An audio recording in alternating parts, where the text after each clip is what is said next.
Good morning. We are here to announce that yesterday in Vienna, the United States, the United Kingdom, and France presented detailed evidence to the IAEA demonstrating that the Islamic Republic of Iran has been building a covert uranium enrichment facility near Qom for several years. Earlier this week, the Iranian government presented a letter to the IAEA that made reference to a new enrichment facility years after they had started its construction.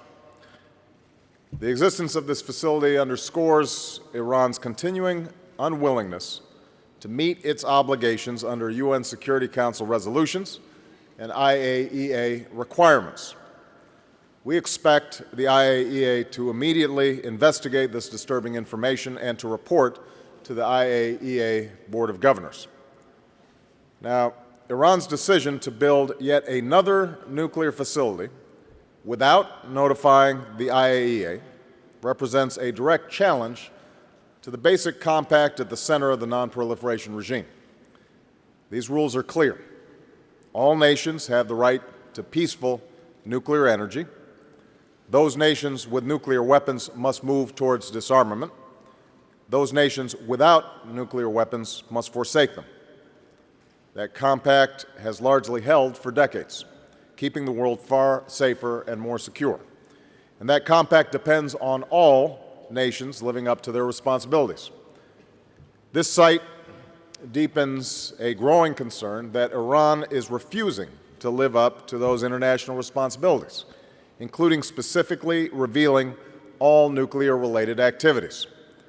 As the international community knows, this is not the first time that Iran has concealed information about its nuclear program.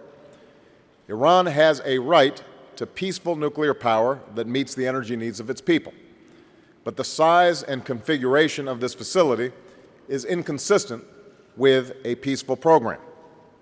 Iran is breaking rules that all nations must follow, endangering the global non-proliferation regime, denying its own people access to the opportunity they deserve, and threatening the stability and security of the region and the world.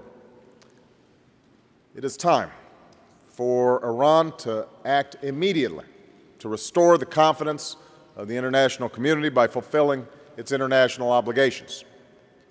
We remain committed to serious, meaningful engagement with Iran to address the nuclear issue through the P5+1 negotiations. Through this dialogue, we are committed to demonstrating that international law is not an empty promise, that obligations must be kept, and that treaties will be enforced. And that's why there's a sense of urgency about the upcoming meeting on October 1st between Iran, the permanent members of the UN Security Council, and Germany. At that meeting, Iran must be prepared to cooperate fully and comprehensively with the IAEA to take concrete steps to create confidence and transparency in its nuclear program, and to demonstrate that it is committed to establishing its peaceful intentions through meaningful dialogue and concrete actions. To put it simply, Iran must comply with UN Security Council resolutions and make clear it is willing to meet its responsibilities as a member of the community of nations. We have offered Iran a clear path toward greater international integration if it lives up to its obligations, and that offer stands. But the Iranian government must now demonstrate through deeds its peaceful intentions, or be held accountable to international standards and international law. I should point out that although the United Kingdom, France, and the United States made the presentation to Vienna, that Germany, a member of the P5+1, and Chancellor Merkel in particular, who could not be here this morning, wished to associate herself with these remarks. I would now like to turn to President Sarkozy of France for a brief statement.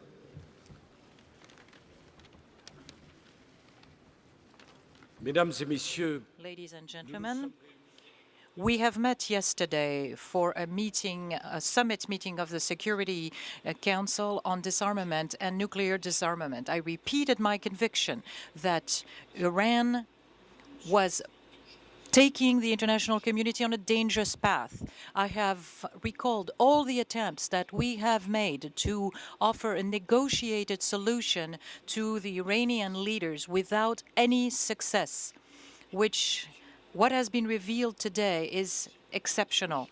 Following the enriching plant of Natanz in 2002, it is now the Khan one which is revealed.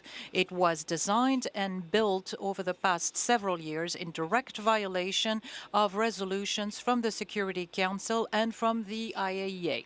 I am expecting from the IAEA an exhaustive, strict and rigorous investigation, as President Obama just said. We were already in a very severe confidence crisis. We are now faced with a challenge made to the entire international communities. The six will meet with the Iranian representatives in Geneva. Everything must be put on the table now. We cannot let Iranian leaders gain time while the motors are running. If by December there is not an in-depth change by the Iranian leaders, sanctions will have to be taken. This is for the peace and stability. Thank you. America, the United Kingdom, and France are at one. Iran's nuclear program is the most urgent proliferation challenge that the world faces today. As President Obama and President Sarkozy have just said, the level of deception by the Iranian government and the scale of what we believe is the breach of international commitments will shock and anger the whole international community, and it will harden our resolve. Confronted by the serial deception of many years, the international community has no choice today but to draw a line in the sand. On October the 1st, Iran must now engage with the international community and join the international community as a partner. If it does not do so, it will be further isolated.